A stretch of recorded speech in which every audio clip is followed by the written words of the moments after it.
Hello Harborne, this is Sammy, the Harborne property expert, on this beautiful day in Harborne. Down with Kate Smart. Kate Smart is the bid manager for the Business Improvement District in Harborne.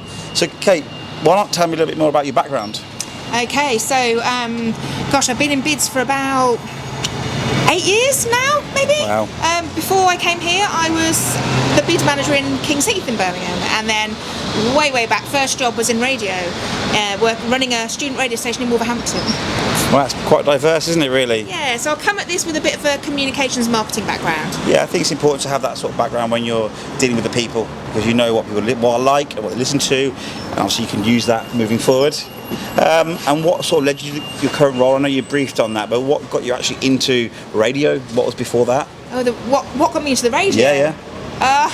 Dreamt of being a star. I actually did. I kind of wanted to be a pop star. I always wanted to be in the media, and I thought I wanted to be in TV, but then I sort of discovered radio through a course that I did post-university. I did a degree in communications, and then just found radio and loved it. Yeah.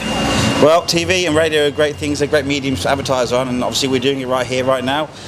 You said you're the bid manager. Yeah. Okay, so can you explain to me a little bit more about what you do, what your role is, and what entails of your daily tasks? Oh my God, never was there a more diverse job role. I don't quite know what I'm coming into each day. It involves talking to men on streets in front of a camera. It involves sorting out Christmas lights, making sure the high street's clean, seeing if we can jet wash the high street, marketing, so looking after our website and our social media, and in making sure, it's a business improvement district, so it's all about improving the business environment for our businesses in Harborne Village. Yeah, so as a bid levy payer as well, we are based in Harborne. We've noticed the benefits from the bid.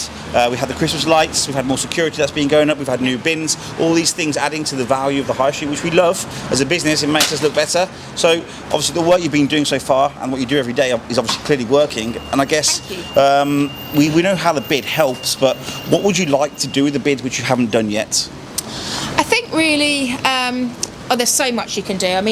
What we have to make sure, excuse me, slight fringe situation. It's a bit windy. What we have to make sure is that the high street doesn't stay static. So it's very easy for us to keep doing what we've been doing, but we need to look forward. So we're trying to look at maybe a 2030 vision for Harborne. We've got the excitement of the Commonwealth Games coming up in 2022. So we really need to jump on that and make sure that's really part of something that we're doing ongoing. I think long term for high streets, you can't rely on retail. There's too much competition with online, and that's not necessarily a bad thing. It brings people to places to come and pick up goods that they've ordered online. But we need to make high streets a bit more about the leisure, about giving people a reason to come. We're part of the community as a high street. If you lose the high street, it's a massive part of the local community. We have retail either side of this high street, not retail, sorry, residential, very close to the high street. If we lose the high street, we've got a problem. So it's really important that our long-term vision for Harborne is that we think about how do we get people to come together on a high street, have a coffee, have something to eat, but also maybe have little meetups and all that sort of thing. And also co-working space is a really key thing in Harborne, because we've got a lot of people that live locally. You see them tapping away on their laptops in cafes and things. There are a lot of people that would benefit from coming together in a business environment, but that don't necessarily have or aren't in a position to have their own offices. So maybe something that I'm looking at, I've got little ideas and I won't tell you them yet, but of spaces where we could perhaps set up some desks and some hot desks, and people can hire them and have tea and coffee and crack on and get to know each other. Yeah, well, I think it's a good idea, because imagine when the congestion charge in the clean air zone comes in, they're saying at the back end of summer this year, people won't want to travel into city centre. Some people don't like taking public transport because of the standard of it, so they may want to be doing their co-working actually in Harborne. They live in Harborne, they can walk to the high street. If we had some sort of co-working space, absolute no-brainer. It would work really well.